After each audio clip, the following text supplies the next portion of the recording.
और ऐसे में सभी दल जीत की कोशिश में लगे हैं। जिन 7 सीटों पर उपचुनाव होगा उनमें से एक है 84 विधानसभा सीट, जिस पर पिछले 2 विधानसभा चुनाव से भारत आदिवासी पार्टी का कब्जा रहा है। और ऐसे में बीएपी को यह यकीन है कि उपचुनाव में उसकी ही जीत होगी, जबकि कांग्रेस और बीजेपी अपनी जीत मानकर चल रहे हैं।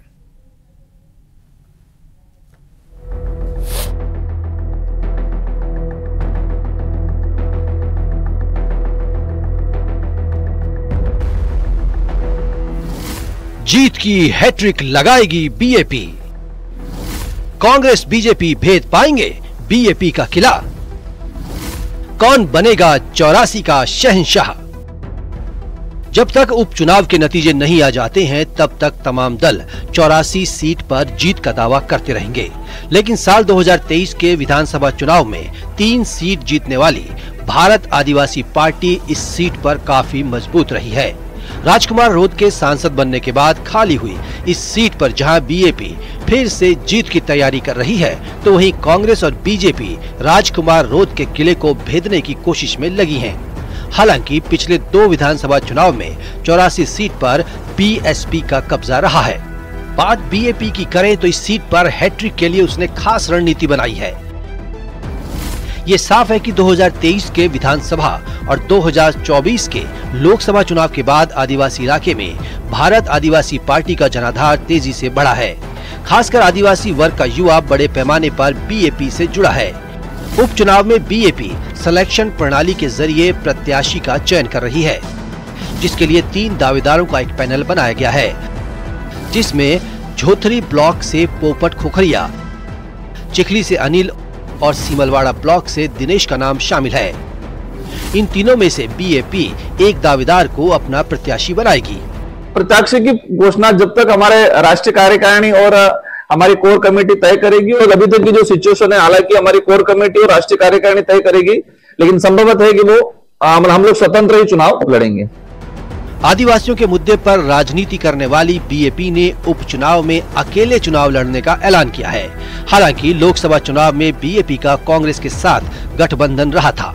विधानसभा में जिन 3 सीटों पर बीएपी ने जीत दर्ज की, उनमें डूंगरपुर जिले की आसपुर और 84 सीट थी, जबकि प्रतापगढ़ जिले की धरियावत सीट भी शामिल थी। राजकुमार रोध के लोकसभा चुनाव जीतने के बाद 84 विधानसभा सीट खाली हुई थी, जिस पर 13 नवम्बर को उपचुनाव होगा। 84 में विधानसभा चुनाव की 64 बीत चुकी है। तीनों ही दल विधानसभा क्षेत्र में सक्रिय हो गए हैं और बहुत ही जल्द अपने अपने प्रत्याशियों की घोषणा भी करने वाले हैं। बात सत्ताधारी पार्टी बीजेपी की करे तो उसने भी जीत के लिए रणनीति बनाई है।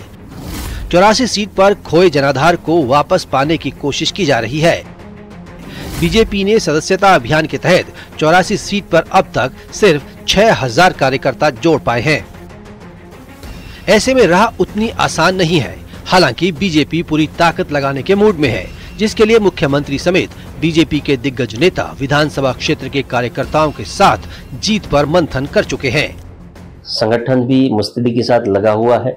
हर बूथ स्तर पर कार्यकर्ताओं में जोश है और अभी हरियाणा में लगातार तीसरी बार जीत भी मिली है।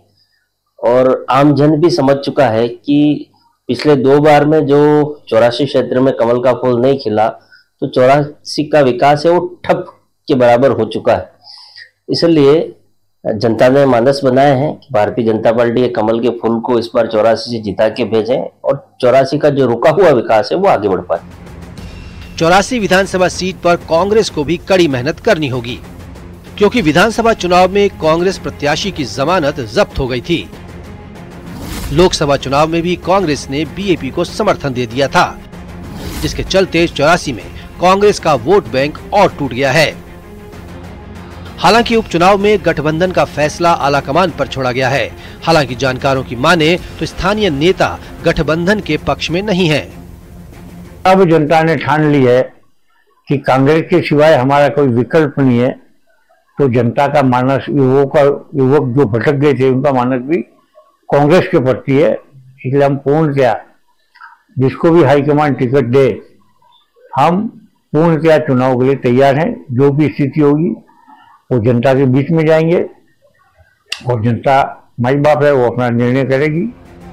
उपचुनाव की घोषणा के बाद डूंगरपुर जिले में तीनों ही दल सक्रिय हो गए हैं। उपचुनाव में जीत की रणनीति बनाई जा रही है।